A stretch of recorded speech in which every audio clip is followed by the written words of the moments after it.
Arrange marriage भाग 13. प्रिया मात्र त्याच्या अशा अचानक रूममध्ये येण्याने गोंधळून गेलेली होती. प्रियालाही कसं रिॲक्ट व्हावं कळत नव्हतं. मनात धडधड तर खूप वाढलेली होती. त्याला जवळ येताना पाहून प्रिया मात्र एक एक पावलं मागे सरकत होती आणि तिच्या चेहऱ्याकडे पाहून अजित पुढे पुढे चालत होता. एक वेळ अशी आली की प्रिया मागे भिंतीला जाऊन टेकली होती. आता अजित तिच्या जवळ आला होता. घाबरलेली प्रिया डोळे फाडून त्याच्याकडे पाहत होती. तिच्या दोन्ही बाजूने दोन्ही हात ठेवून त्याने तिला लॉक केलं. अजित एकटक तिच्या चेहऱ्याकडे पाहत होता, जो पाण्याने भिजलेला होता. असं वाटत होतं जणू एखाद्या आत्ताच उमललेल्या गुलाबांवर पाण्याचे थेंब पडल्यासारखं. जसं ते टवटवीत दिसतं ना, तसाच तिचा चेहरा लोभस दिसत होता त्याला. आंघोळ केल्यामुळं येणारा तिच्या शरीराचा सुगंध त्याला वेडावत होता. त्यात तिचं ते अर्धउघडं शरीर कहर दिसत होते. ती अजितला तिच्या अंगावर, खांद्यांवर साठलेले छोटे छोटे पाण्याचे थेंब खूप आकर्षक वाटत होते. हळूहळू तो तिच्याकडे झुकत होता, तर त्याच्या इतक्या जवळ असल्याने तिच्या पोटात मात्र गोळाच आला होता. तिने घाबरून डोळे घट्ट मिटून घेतलेले होते. तिच्या ओठांची होणारी हालचाल खूप मोहक वाटत होती त्याला, आणि त्याने मागच्या पुढचा विचार न करता तिच्या ओठांवर आपले ओठ टेकवले होते आणि एक प्रकारचा करंट त्याच्या शरीरातून पास झालेला होता. दोघांच्याही हृदयांची धडधड कितीतरी पटीने वाढलेली होती. आता दोघेही पूर्ण हरवून गेलेले होते. तिच्या त्या गुलाबी मऊशार ओठांच्या स्पर्शाने त्याच्या शरीरात एक प्रकारचे चैतन्य निर्माण झालेलं होतं. दोघेही हरवलेले एकमेकांच्या स्पर्शात होते. अजितचे हात तिच्या अंगावर फिरू लागलेले होते. आता थोड्या वेळापूर्वी गोंधळलेली ती आता मात्र त्याच्या स्पर्शात विरघळून जात होती. इतका वेळ तिला स्वप्न सजवणारा तो तिला पाहून आणखीन चवताळलेलाच होता. आता त्याची खात्री झाली की खरोखरच समोर ती आहे, आणि त्याचा किस जो सॉफ्ट होता तो आता खूप हार्ड झालेला होता. त्याची जीभ तिच्या तोंडात फिरू लागलेली होती. दोघांचेही श्वास आता जड होऊ लागलेले होते. बराच वेळ एकमेकांना किस केल्यानंतर आता प्रियाला श्वास कमी पडू लागलेला होता आणि तिने त्याच्या छातीवर हलकासा दाब दिला होता. तरीही अजित तिला सोडायला तयारच नव्हता. पण तिची हालत पाहून त्याने तिला अलगद स्वतःपासून दूर केलं. प्रियाने उलट्या हाताने स्वतःची ओठ पुसले आणि जोरजोरात श्वास घेऊ लागलेली होती. भानावर आल्यानंतर तिला लक्षात आलं की आपण कोणत्या अवतारात इथे उभे आहोत म्हणून. पटकन ती चेंजिंग रूममध्ये पळाली होती. आता शुद्धीवर आलेला अजित विचार करू लागला होता की ही तर इंडियात होती ना, मग इथे कशी आलेली आहे ही, मला कसं माहिती नाही. अजितला तिला विचारायचं होतं की ती इथं कशी आली आहे म्हणून. अजित चेंजिंग रूमच्या बाहेर उभं राहूनच तिची वाट पाहत होता. एक 5 मिनिटांनी प्रिया साडी घालून चेंजिंग रूमच्या बाहेर आलेली होती. बंद दरवाजा उघडताच तिला समोर अजित उभा दिसलेला होता. त्याची तिच्यावर रोखलेली नजर पाहून तिच्या छातीत आता पुन्हा धडधड होत होतं. आपोआप तिची नजर खाली झुकली. तिला भीती सुद्धा वाटत होती. त्याला क्रॉस करून ती तसेच पुढे जाऊ लागली होती की तितक्यातच अजितने तिचा हात पकडला आणि तिला स्वतःकडे ओढून घेतलं. त्याच्या अशा अचानक ओढल्याने ती त्याच्या छातीवर जाऊन आदळलेलीच होती. अजितने मात्र क्षणाचाही विलंब न करता तिला तसंच मिठीमध्ये घेतलं आणि तिच्या मानेवर आपले ओठ फिरवत तिला फील करू लागलेला होता. त्याच्या स्पर्शाने बावरलेली प्रिया अचानक वेदनेने कळवळली होती आणि आपोआप तिच्या तोंडातून उद्गार बाहेर पडले होते. नका ना प्लीज, चावू नका ना मला. पण तिच्या प्रश्नाला इग्नोर करत तिच्या कानाच्या पाडीला हलकेच ओठात घेत त्याने तिला विचारलेलेच होते, तू इथे कशी काय? प्रिया म्हणाली, ते मला मम्मा आणि डॅडांनी, आजोबांनी तुम्हाला सरप्राईज द्यायचं ठरवलेलं होतं, म्हणून त्यांनी मला इथे पाठवलेलं आहे. प्रिया त्याला म्हणाली होती. त्याच्या मिठीतून सुटण्यासाठी ती धडपड करतीच होती, पण अजितने ते मात्र तिला अजूनही सोडलेलं नव्हतं. तो तिला मिठीमध्ये घट्ट पकडून ठेवलेलं होतं. तिच्या गळ्यांवर ओठ फिरवत तो तिला म्हणाला होता, तुला माहिती आहे का तुला इथं कशासाठी पाठवलेलं आहे त्यांनी म्हणून? तरीही तू माझ्यापासून लांब का पडतेस? अजित म्हणाला, तिच्या स्पर्शाने नशा चढल्यासारखं अजित एकटक तिच्या चेहऱ्यांकडे पाहतच होता आणि हात मात्र तिच्या पूर्ण अंगांवर फिरत होते. अजित म्हणाला, तुला माहिती आहे मी तुला किती मिस केलं ते म्हणून तुला सांगू शकत सुद्धा नाही मी. खूप आठवण येत होती ग तुझी मला, अजित तिच्या कानात म्हणाला होता.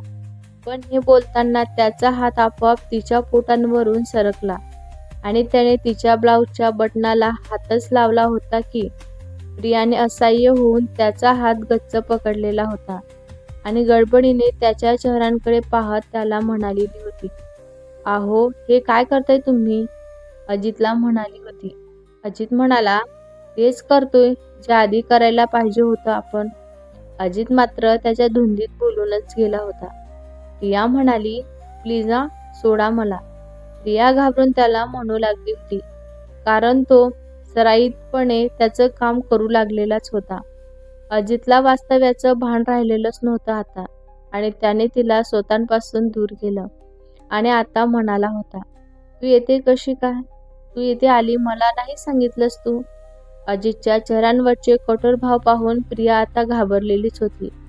तिला वाटलं आपण इथे आलेलं त्याला पसंत पडलं नाही, त्याला वाईट वाटलं असेल आपण आलो म्हणून. हलकच डोळ्यात पाणी आलं तिच्या आणि ती म्हणाली होती, मी नको म्हणाले होते तरीही मॉम आणि डॅडाने जबरदस्ती मला इकडं पाठवून दिलेलं आहे. मी म्हणत होते त्यांना की तुम्हाला आवडणार नाही म्हणून मी इकडं आलेलं, पण तरी त्यांनी जबरदस्ती मला पाठवलं.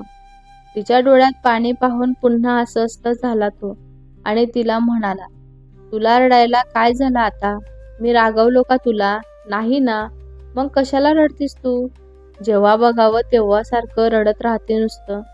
प्रिया म्हणाली, नाही तसं नाही, सॉरी सॉरी म्हणत तिने डोळ्यात आलेले अश्रू हाताने पुसले आणि पुन्हा त्याला म्हणाली होती, मी दुसऱ्या रूममध्ये शिफ्ट होते, मला ते मोनीने ही रूम दाखवलेलीच आहे. असं म्हणून ती तिच्या बॅग घ्यायला पुढं सरकावलेलीच होती. अजित म्हणाला, मी तुला रूमच्या बाहेर जा म्हणालो का, नाही ना, मग कशाला जातीस तू, तू येथेच्या रूममध्ये राहायचं. पण हे ऐकून प्रिया मात्र चुळबुळ करू लागलेली होती. त्याच्यासोबत आहे एका रूममध्ये राहायचं या विचारानेच पुन्हा तिच्या मनात भीती निर्माण झालेलीच होती. तिचा झालेला तो गोंधळ पाहून तिला रिलॅक्स करण्यासाठी थोडं थांबून अजित तिला म्हणाला होता, कधी पोचलीस तू येथे. प्रिया म्हणाली, ती अर्धा तास झाला मला इथे येऊन. अजित म्हणाला, चल खाली जेवायला, भूक लागली नाही का तुला, भूक लागली असेल ना, चाल मग आपण जेवण करू, अजितने तिला विचारलं. अजितच्या या प्रश्नावर मात्र ती भांबवलीच, कारण त्याच्याकडून तिला असा प्रश्न अपेक्षितच नव्हता. पण पुन्हा स्वतःला सावरत ती त्याला म्हणाली होती, हो भूक लागलेली आहे मला, मी ते खाली जाऊन डिनर गरम करून घेते, तोपर्यंत तुम्ही फ्रेश होऊन खाली या. प्रिया म्हणाली आणि तिथून निघून गेली. ती खाली जाताच अदिसने मात्र मनातच मॉमचे आभार मानले होते. Thank you mamma so much. त्याला वाटलं नव्हतं की मम्मा असं काहीतरी करेल आपल्यासाठी. अजित डायनिंग टेबल जवळ आला होता. जेवायला बसणार तितक्यातच त्याचा फोन वाजला होता. फोनचा स्क्रीनवर फ्लॅश होणार नाव पाहून त्याच्या चेहऱ्यावर हलकीची स्माईल आली होती. त्याने पटकन फोन उचलला आणि कानाला लावला होता. गुड इव्हनिंग मॉम, कशी आहेस तू, बोल ना, या वेळेला कस काय फोन केलास तू. अलका म्हणाली, हो बरोबर आहे बाबा तुझं, आता कोणीतरी अगदी बरोबर म्हणत असतं, गरज सरो आणि वैद्य मरो. आता मी कबाब में हड्डी असेल ना तुझ्यासाठी.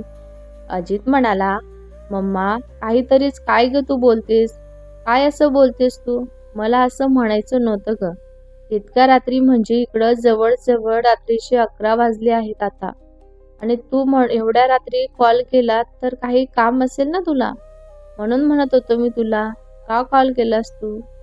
अलका म्हणाली, अरे बाळा, प्रिया तिथे आली आहे ना, तुझ्या बर्थडेचं सरप्राईज आहे ते, म्हणालो तुला आवडलं की नाही विचारावं म्हणून तुला कॉल केला मी. परवा तुझा बर्थडे आहे ना, मग असं समज हे आमच्याकडनं तुला गिफ्टच आहे. अजित म्हणाला, thank you mamma for this wonderful surprise. तुला माहित नाही, तू तिकडं प्रियाला पाठवून माझं किती मोठं काम सोपं केलेलं आहेस तू आता. अलका म्हणाली, बरं बरं ठीक आहे बाळा आता. प्रेमाने तिचा रुसवा दूर कर. नाहीतर बघा, माझ्या सुनेला जर तू त्रास दिलास ना, तर तिकडं आल्यावर तुला चांगलंच बदलून काढीन मी. काळजी घे तिची आणि सोबतही तुझी पण घे. चल मी ठेवते फोन आता. बाय. असं म्हणून मॉमने फोन ठेवून दिला होता. अजितनेही गालात हसत फोन बंद केला आणि आता त्याचं लक्ष समोर डायनिंग टेबलवर गेलं तर समोर फक्त त्याचंच ताट वाढलेलं होतं आणि अवतीभोवती प्रिया कुठेही दिसत नव्हती त्याला. प्रियाची चाहूल किचनमध्ये त्याला लागलेलीच होती आणि तो जागेवरून उठला. आपोआप त्याची पावलं किचनकडे वळाली होती. दरवाजात येऊन उभा राहिला तर प्रिया त्याला पाठमोरी उभी राहून शिकला भांडे घासत होती. ती तिच्या कामात इतकी बिझी होती की तिला अजित तिच्या पाठमागे येऊन उभा राहिलेला हेही तिच्या लक्षात आलंच नाही. अजित तिच्या मागे उभं राहून तिचं निरीक्षण करण्यात गुंतून गेलेलाच होता. जसे प्रियाचे भांडे धुवून झाले ती मागे वळाली आणि मागे एकदम चिटकून असलेल्या अजितच्या छातीवर जाऊन आपटली होती. अजितनेही क्षणाचाही विलंब न करता तिच्या कमरेत हात घातला आणि स्वतः जर ओढून त्याने तिची हनुवटी बोटाने अलगद वर करून तिच्या नजरेत नजर मिसळलेली होती. तिच्या नजरेत खोलवर पाहत तिला तो म्हणाला होता, तुला भूक लागली होती ना, मग मला एकट्याला का जेवायला वाढलंस तू? तुझं ताट कुठे आहे? प्रिया म्हणाली, ते तुम्हाला मी तुमच्या सोबत जेवायला आलेलं चालणार नाही ना, म्हणून मी आले नाही. तुम्ही जेवण करा, मी नंतर जेवण करते. ती अशी अडखडतच त्याला म्हणाली होती. असं म्हणून प्रियाने तिची नजर फिरवून घेतली. प्रियाने पुन्हा तिची मान स्वतःकडे वळवली आणि तिच्या नजरेला नजर देऊन तो म्हणाला होता, तुला मी असं कधी म्हणालो ग की मला तू माझ्यासोबत जेवायला बसलेली चालणार नाही म्हणून? अजितने तिच्या डोळ्यात डोळे घालून तिला विचारले होते. त्याच्या या प्रश्नाचे उत्तर मात्र प्रियाकडे नव्हतेच आता. तिने तिची मान खाली घातली. तिच्या चेहऱ्यावरची ती शांतता पाहून पुढे अजितच तिला म्हणाला होता. अजित म्हणाला, sweet heart, look at me. काही गोष्टी मला तुझ्यासोबत क्लिअर करायच्या आहेतच. त्या मी नंतर करेलच. सगळ्यात पहिल्यांदा तर तू माझ्यापासून लांब पडू नकोस प्लीज. आजपासून दोघांनी सोबत जेवण करायचं, ओके? प्रिया म्हणाली, प्रिया खाली मान घालून त्याला म्हणाली होती. अजित म्हणाला, चल दोघे पण जेवण करूया. तूही ट्रॅव्हलिंगने थकली असशील ना. असं म्हणून त्याने तिच्या हाताला धरून डायनिंग टेबलकडे घेऊन गेला होता. प्रियाने स्वतःलाही ताट वाढून घेतलं आणि ती एका चेअरवर बसून गुपचूप जेवण करू लागलेली होती. जेवताना तिच्या मनात एकच गोष्ट होती, ती म्हणजे अजितचं वागणं, जे तिला कोड्यातच टाकत होतं. तिला काही कळत नव्हतं. मनातच ती म्हणाली, अजितच्या वागण्याचा विचार करू लागलेली होती. का बरं हे माझी इतकी काळजी करत आहे? का बरं माझ्यासोबत छान बोलत आहेत? मला यांचं वागणं इतकं बदलल्यासारखं का वाटतंय आता? त्यांच्या डोळ्यातून तळ काळजीच्या पलीकडचं काही तर असल्याची जाणीव होते मला. प्रिया मनातच विचार करत असताना अजित तिला म्हणाला होता, उद्या संध्याकाळी आपण दोघे बाहेर जाणार आहोत. माझी इथली एक क्लायंट आहेत. त्यांच्याकडे उद्या पार्टी आहे ना, तर त्यांनी आपल्याला तिथे बोलावलेलं आहे. तर आपण तिकडं जाणार आहोत उद्या. त्यांच्याकडे पार्टीचे गेस्ट म्हणून आपल्याला इन्व्हाइट केलेलं आहे त्यांनी. सो संध्याकाळी तू रेडी राहा. मी ऑफिसहून आल्यानंतर आपण जाऊ त्यांच्याकडे. मी घ्यायला येतो तुला. तू तयारी करून ठेवशील. प्रिया म्हणाली, अहो पण माझी काय गरज आहे? ऑफिशियल पार्टी आहे ना, तर तुम्ही जाऊन या ना. अजित म्हणाला, इम्पॉर्टंट नसते तर मी तुला नेलं नसतं. इम्पॉर्टंट आहे म्हणून तुला सोबत नेतोय ना मी. पण तो आपल्या इथला सगळ्यात मोठा इन्व्हेटर आहे आणि विथ फॅमिली त्याने इन्व्हाइट केल्यामुळं तुलाही माझ्यासोबत यावंच लागेल. थोडा विचार करून प्रिया त्याला म्हणाली होती, ठीक आहे येते मग मी. आणि दोघांनीही शांततेत डिनर केलं. रूममध्ये आल्यावर अजितने थंडी खूप असल्यामुळं रूमचं हीटर ऑन केलं होतं आणि गॅलरीत सिगारेट ओढत उभा राहिलेला होता. तितक्यातच त्याला बेडरूमच्या दरवाजा उघडण्याचा आवाज आला. म्हणून त्याने मागे वळून पाहिलं तर प्रिया रूममध्ये आलेली त्याला दिसली होती. त्याचं लक्ष प्रियाकडेच होतं. आता प्रियाने बेडवरची पिलो घेतली आणि सोबतच बेडच्या ड्रॉवरमधून एक्स्ट्रा ब्लँकेट काढून सोफ्यावर झोपण्यासाठी निघालीच होती की तिकडं झोपायची काहीच गरज नाही आहे. आपण दोघीही बेडवर आरामशीर मावतो. सोफ्यावर झोप होणार नाही ना तुझी, त्यामुळं तू बेडवरच झोप. तुझी सोफ्यावर झोपल्यानंतर पाठसुद्धा दुखेल, त्यामुळं आपण दोघं पण बेडवरच झोपू. प्रिया म्हणाली, अहो पण मी झोपते ना इथे, मी मावते या जागेत. अजित म्हणाला, नाही, इथेच बेडवर झोपायचं माझ्या शेजारी. अजित तिला म्हणाला. आता मात्र प्रियाचा नाईलाज झाला होता आणि ती बेडच्या दुसऱ्या साईडला जाऊन आडवी पडली होती. अजित गालात हसत तिच्या शेजारी आडवा झाला होता. दोघांच्या मध्ये एक माणूस आरामशीर मावू शकेल एवढी जागा त्यांच्यामध्ये होती. प्रिया पाठमोळी झाल्यामुळं तिची पाठ अजितला दिसत होती. तिच्या गोऱ्या पाठींकडे पाहत अजित मनातच म्हणाला होता, स्वीट हार्ट, आपल्या दोघांमधलं अंतर हे जे काही आहे ना, ते एक दिवस मी नक्की संपवणार आहे. I promise you. दुसऱ्या दिवशी सकाळी नेहमीप्रमाणे अजितला जाग आली होती, पण प्रिया मात्र अजूनही झोपेतच होती. प्रियाची झोपमोड होऊ नये म्हणून अजित उठला आणि त्याचं वर्कआउट करण्यासाठी जिममध्ये निघून गेला होता. थोड्या वेळाने प्रियालाही जाग आली. तेव्हा तिने उठून अवतीभोवती पाहिलं तर अजित कुठेही तिला दिसलाच नाही. ती गडबडीने उठली आणि फ्रेश होऊन किचनमध्ये निघून गेली. जवळजवळ सकाळचे 7 वाजलेले होते आता. आज तुळशीला पाणी घालता येणारच नव्हतं तिला, म्हणून तिने तसल्या थंडी सूर्याला अर्घ्य देण्यासाठी किचनच्या मागच्या दारातून बाहेर आली होती आणि तिने सूर्याला नमस्कार केला. घरात वापस आली तर मोना तिला आलेली दिसली होती. मोना म्हणाली, गुड मॉर्निंग प्रिया, झोप व्यवस्थित झाली ना तुझी? तुला झोप आली ना रात्री? मोनाने तिला विचारले होते. प्रिया म्हणाली, गुड मॉर्निंग मोना, माझी झोप चांगली झालेली आहे. तुम्ही कधी आलात? मोना म्हणाली, प्रिया, तुला काही हवं होतं का गं? बनवून देते, तू सांग ना, काय हवं आहे तुला?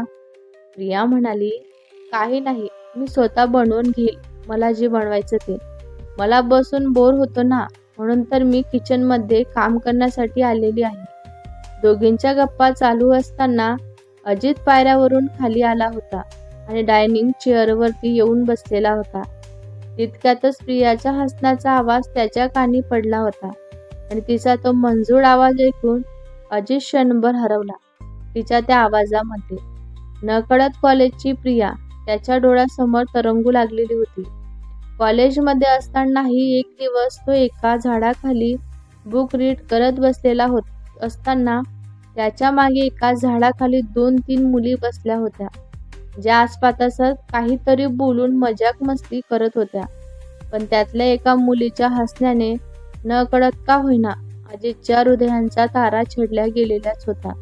तो मंजूळ आवाज ऐकून त्याने न राहून मागे वळून पाहिलं तर प्रिया हसताना दिसली होती त्याला. एका लाईनीत असणारे तिचे ते दात, गुलाबांच्या पाकळ्यासारखे ओठ, रेशमी तिचे केस आणि गोरी नितळ कांती, सोबतच हवेने भुरभुरणारी नारे तिचे केस तिच्या चेहऱ्यावर येत होते, जे ती मध्ये हाताच्या बोटाने कानामागे टाकत होती.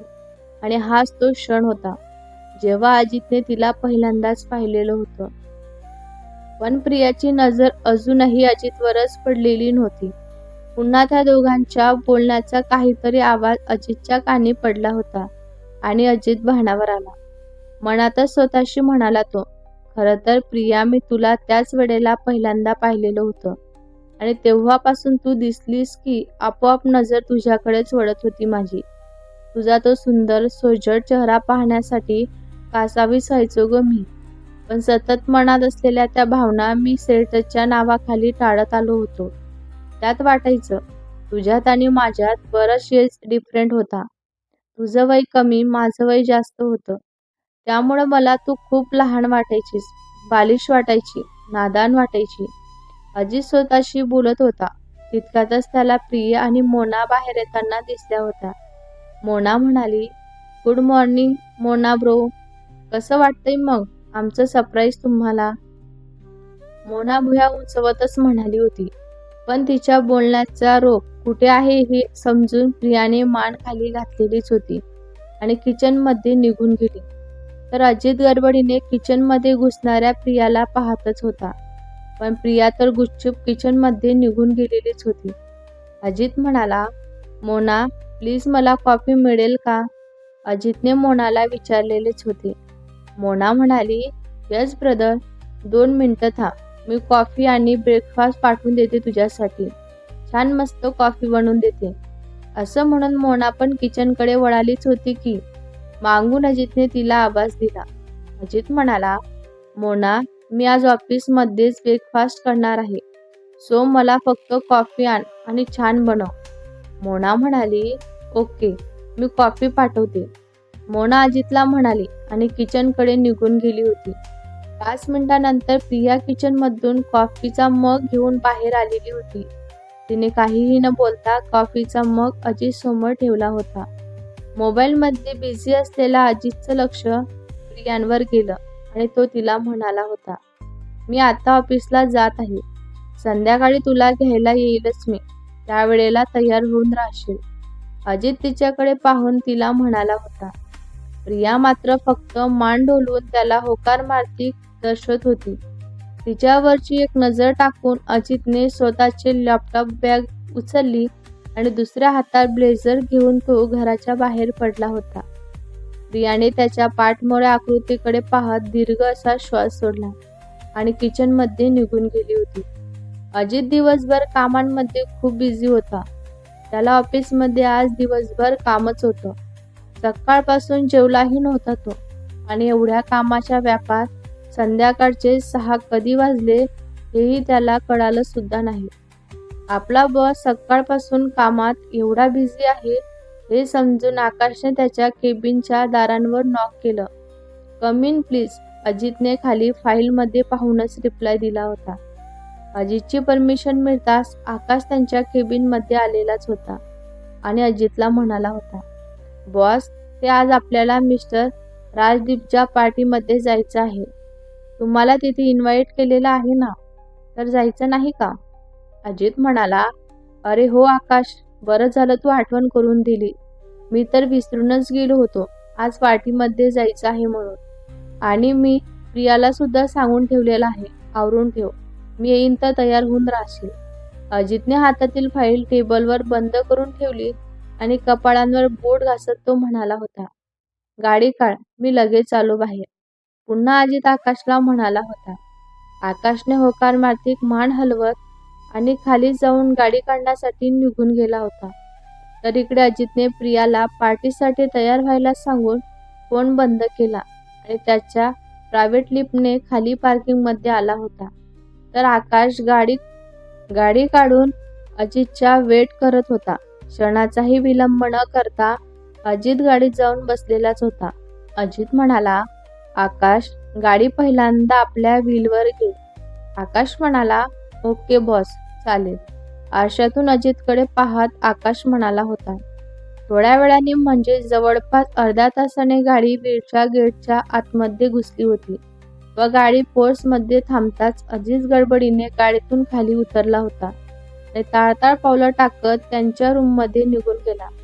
रूममध्ये येताच त्याची नजर रूममध्ये सगळीकडे फिरू लागलेली होती, पण प्रिया काही त्याच्या नजरेत पडलीच नाही. डोक्यातले विचार बाजूला सावरून त्याने पार्टीला जायला उशीर होतोय म्हणून पटकन आवरायला तो वॉशरूममध्ये घुसणारच. इतक्यातच त्याची नजर चेंजिंग रूममध्ये बाहेर पडणाऱ्या प्रियावर गेली होती. खूप सुंदर दिसत होती ती आज. प्रियाला समोर पाहून अजितचे श्वास घशातच अडकले होते, कारण प्रियाने ब्लॅक कलरच्या साडीमध्ये एकदम कहर दिसत होती. एकदम परी दिसत होती ती आज. तिने सुंदर अशी ब्लॅक कलरची साडी, जिच्यावर पिंक कलरची बॉर्डर त्याला होती, तिने ती घातलेली होती. सोबतच ब्लाऊज पिंक कलरचं डीप ब्लॅक नेकचं होतं. त्याच्या सिवलेस पण थोड्या छोट्याच होत्या.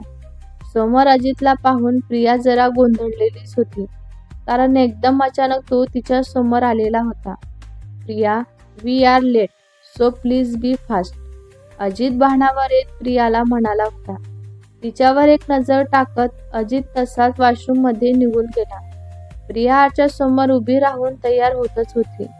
तिने तिचे केस क्लचरमध्ये बांधून काही केस मोकळे सोडलेले होते. ती कमरेच्या खालपर्यंत येत होती तिचे केस.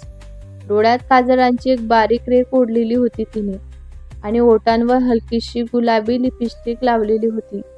तितक्यातच प्रियाचे लक्ष तिच्या ब्लाऊजच्या दोरीवर गेलं होतं, जी की प्रियाने अजूनही बांधलेली नव्हती. प्रिया मागे हात करून दोरी बांधण्याचा प्रयत्न करत होती, पण तिला ती काही बांधता येतच नव्हती. आणि नेमकं याच वेळेला अजित वॉशरूममधून बाहेर आलेलाच होता. अजितने ट्रँक पॅड घातलेली होती, तर ट्रॅव्हलने त्याचे ओले केस पुसतच तो बाहेर आलेला होता.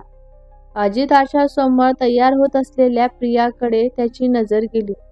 तिने केस सगळे एका साईडने पुढे घेऊन मागे हात करून दोरी बांधण्याचा प्रयत्न करत होती.